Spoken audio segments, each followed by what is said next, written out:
Hello, I'm Aaron Lohr, and this is the Endocrine News Podcast.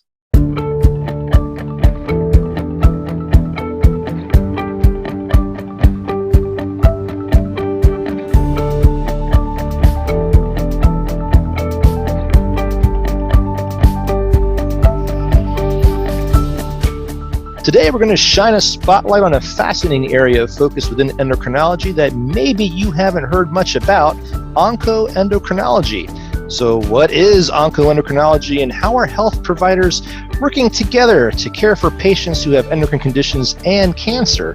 Joining me today to help answer those questions is Dr. Afreen Sharif. Dr. Sharif is an endocrinologist with expertise in endocrine disease and cancer patients. She is the founding director of the Duke Endo-Oncology Program and an associate director for the Cancer Treatment Toxicity Program at the Duke Center for Cancer Immunotherapy. She holds a faculty appointment as an assistant professor of medicine in the Division of Endocrinology, Diabetes, and Metabolism at Duke University School of Medicine. She also chairs the Oncoendocrinology Special Interest Group with the Endocrine Society. Thank you so much for joining us today. Well, thanks, Aaron, for having me on the podcast. It's really wonderful to be on the guest spot today, and rather than being the host that I typically do on my podcast. So I am so delighted to be here today.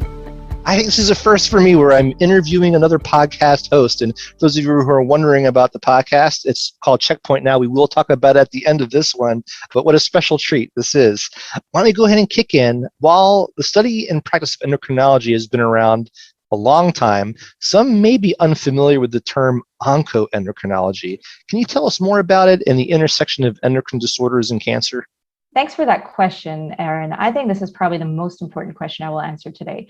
So what is oncoendocrinology? Endocrinology in general is the study or practice related to hormone disorders. And when the same disorders occur in cancer patients, we subgroup this as oncoendocrinology. Now, rightfully so, we're often confused with cancers of the endocrine system, which is quite different. For example, in oncoendocrinology, we deal with steroid-induced hypoglycemia, hypercalcemia, adrenal insufficiency, specifically in cancer patients, and other diseases like growth hormone deficiency or thyroid cancer in childhood cancer survivors. Now, for us, the patient population we see is quite complex.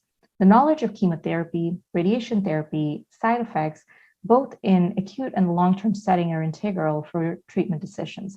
So think of it as a discipline that transcends the limits of endocrinology and general oncology. So let me ask this, why has this become more important recently?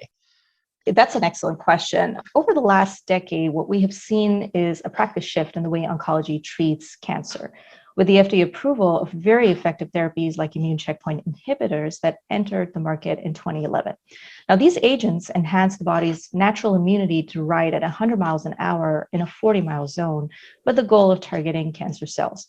As you would expect, this is a very dysregulated way of ramping up the immune system. And many endocrine glands get affected as accidents along the way and can result in diseases like pituitary dysfunction, autoimmune type 1 diabetes, and most commonly thyroid-related abnormalities. And they're quite common. We can see this in up to 20% treated patients. Now, just to give an idea of the growth in this space, in 2011, not very far back, 1.5% cancer patients qualified for immune checkpoint inhibitors. Now, fast forward 8 years, or in 2019, 36.1% patients qualified to getting this drug. So needless to say, the field of endocrinology has also grown to accommodate for this increased demand. And remember, this is in addition to traditional cancer survivors, where about 50% childhood cancer survivors can develop late effects on the endocrine system. I think for the field of endocrinology, having a specialized approach with oncoendocrinology focus is certainly the need of the hour.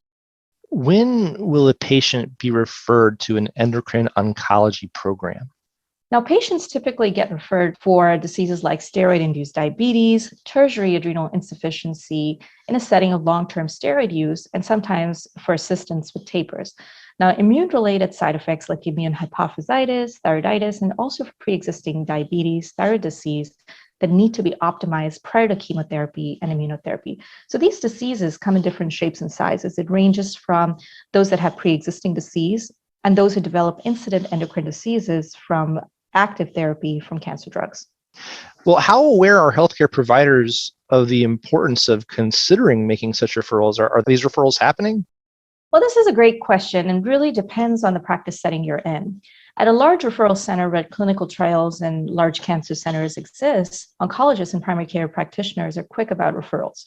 But when you think of private practice settings, this kind of management may fall with the oncologist if local endocrinologists are not aware on how to manage these complex diseases. So really, it depends on the practice setting and where folks are practicing.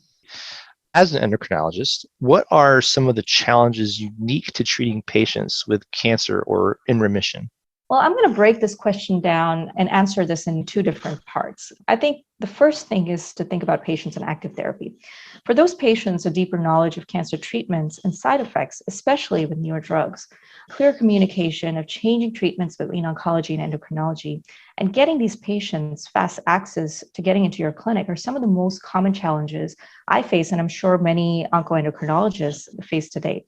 But this is a problem that I think can be solved, especially with close association and familiarity with oncology colleagues in your practice, and most importantly, learning from each other. Now, when you think of those that are in remission, determining the timing of these late sequelae of cancer and radiation treatments is what I find the most challenging, since these patients are no longer following with oncology and now are following with other specialties or even just with primary care, who may or may not be considering this in their differential. So when you think of it as an oncoendocrinologist, my work goes beyond just patient care and goes deeper into educating today's clinicians and future generations of clinicians on the importance of thinking about these endocrine side effects, which again are quite common in cancer patients. And importantly, making sure that people are thinking about this so they can get timely advice. One thing you're sort of heading towards is the idea that it takes a team to care for these patients well. So how do you build an efficient healthcare team for patients with endocrine disorders and cancer? I think this is a perfect question leading up to the last topic that we were talking about. And there's no one size fits all approach to this, in my experience. At Duke, we have a dedicated endo-oncology program or an oncoendocrinology program where we focus on high value care for endocrine disease and cancer patients. We have an electronic consultative service for cancer patients through which we have been able to drop our time for recommendations down from 87 days on average to 2 days. This has also reduced hospital admission rates for endocrine diseases or toxicities down from 11% to 4%. Now, this is what has worked for our practice at Duke. Now, every practice and the facilities and the resources are different. One of the most important steps, however, is to identify as a general endocrinologist is this the niche you want to practice in? And to meet with your oncology colleagues to understand the demand, the gaps in care, and to design your practice to match that. We have programs and clinics at other large institutions like UCLA and Dana-Farber who have designated clinicians and access points for patients which have been quite successful as well. Earlier on, when we were introducing you, I mentioned that you're the chair of the Endocrine Society's most recent special interest group on oncoendocrinology. Can you tell us a little bit about this special interest group and what you're doing there? Actually, it's a very interesting story and how this idea even started for the oncoendocrine special interest group. It actually started on a podcast recording just like this one. I host and produce a medical podcast series called Checkpoint Now that focuses on immune-mediated toxicities. And one of my guest speakers for this was Dr. Opie Hammenwig, who practices oncoendocrinology at Dana-Farber. As you would imagine, working in the same field, we discussed about starting a group together, and we're quite excited to hear that the Endocrine Society was very supportive of this. The goal of the SIG we chair together and our core steering group, that includes Dr. Emily Gallagher and Dr. Melody Chung, is to promote global networking, promote awareness, education, and advance research collaborations among endocrinologists who want to focus on endocrine disease and cancer patients. Another important focus of the group that I'm heavily invested in is also to develop collaborations between Endocrine Society and similar societies in oncology, given the very transdisciplinary nature of our expertise. So what do you discuss on the SIG? During the SIG meetings and webinars, we hope to cover topics relevant to research and practice of oncoendocrinology. Some examples of this would be webinars and chat boards on steroids in cancer patients, introductions similar to this on what oncoendocrinology is, and hyperglycemia management in cancer patients, and also topics like molecular pathways and how targeted therapies affect the endocrine system. We will have periodic announcements regarding these, which will be updated through the Endocrine Society. We are discussing some collaborations with larger societies, similar sized within the space of oncology, to basically have shared branded material that can be looked at by patients on both ends, because we practice in the world of endocrinology, but our patients live in oncology. So we've been very good about identifying that the need goes way beyond the scope of what we do at Endocrine Society, and it's actually going into the world of oncology. So we need to present our patients who are living in both oncology and endocrine with the right pieces of information. And what better way to do this than find experts within the Endocrine Society world and also within our experts within the field of endocrinology to advocate and talk about this and share patient relevant information regarding this. So we are respectful of the fact that our patients don't always live in endocrinology, and raising awareness in the area of oncology is just as important as taking care of these patients on our end. Well, if you're listening to this and you are a member of the Endocrine Society and you'd like to learn more about the special interest group that we're talking about here, we'll leave a link for you in the description of today's episode so you can go ahead and check out this wonderful special interest group. Now, let's talk a little bit about the future. How will the field of oncoendocrinology develop, you think, in the next 5 years? What do you hope to see? Well, let me start with how my practice has evolved, just to give an idea of how I think this is going to move forward. So let's talk a little bit about the past over the last 5 years. Now, I started this fresh out of fellowship in 2017 and had a half-day clinic a week dedicated to seeing cancer patients. Now, let's fast forward 5 years. Now I have 5 half-days of clinics per week that I see cancer patients, 3 additional providers, including a physician and 2 nurse practitioners seeing cancer patients with me, and a dedicated program, and all of this in just 5 years. So do I think it will develop? Absolutely. As of Jan 2022, it was estimated that about 18.1 million cancer patients will be living in the United States. And this represents about 5.4% of the population. Now, the number of cancer survivors is projected to increase by 24.4% to about 22.5 million in the next decade by 2032. Now, these patients are going to need endocrinologists, and more specifically, oncoendocrinologists. So with that information, I'm going to rest my case that this field is here to grow and it is here to stay. And if you are interested in this field, you should definitely join the SIG to meet like-minded people and join where this train is leading up to.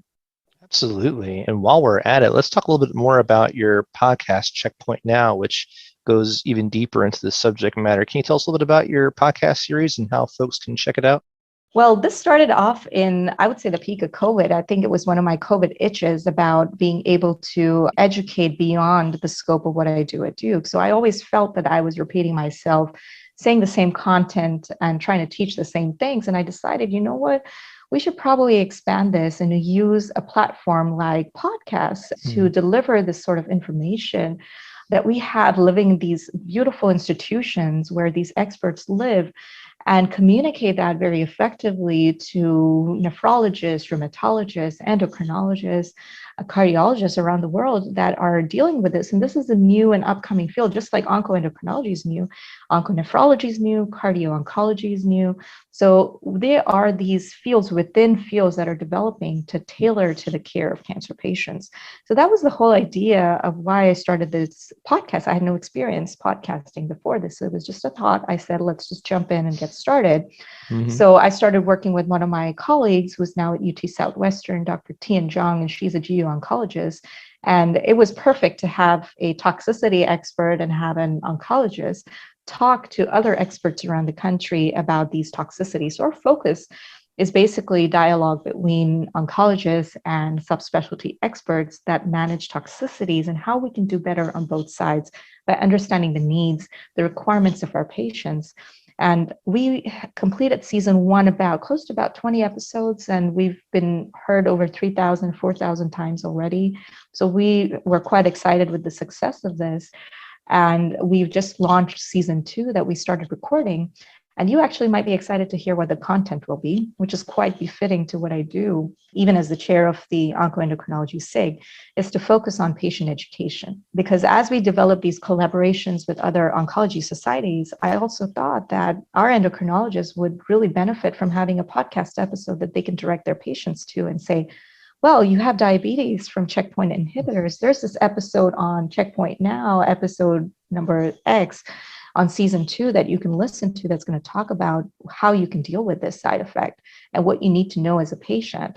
So I thought it would save me some time in clinic, number one, and probably save a lot more physicians around the world, oncologists and endocrinologists together, with counseling patients and empowering them with information about these side effects. Hopefully, in the next few months, we'll be releasing another 5 to 6 episodes just solely focused on topics within oncoendocrinology. What a wonderful and unique idea for a podcast series. It sounds like a real win-win for everybody. So if you're listening, be sure to go check that out. And Dr. Sharif, thank you so much for taking the time and joining us and talking about oncoendocrinology. Well, it's certainly been my pleasure, Aaron. And I think I'm finding it hard to figure out which seat I like better, the host or the guest. Well, it seems like I enjoy doing both. So thanks so much for having me on the podcast. And that's all for this episode. I hope you enjoyed my conversation with Dr. Sharif. We talked a bit about the Endocrine Society's special interest group on oncoendocrinology, and we'll include a link to that in the episode description. But did you know the Society has several special interest groups covering topics such as adrenal pituitary, transgender research in medicine, endocrine disrupting chemicals, endocrine cancers, early career, and entrepreneurship?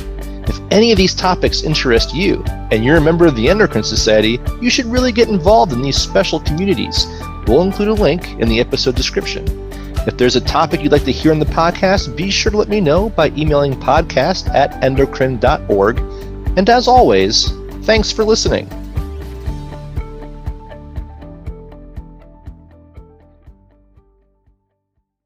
Endocrine News podcasts are a free service of the Endocrine Society. To learn more or to become a member, visit the Society's website at www.endocrine.org.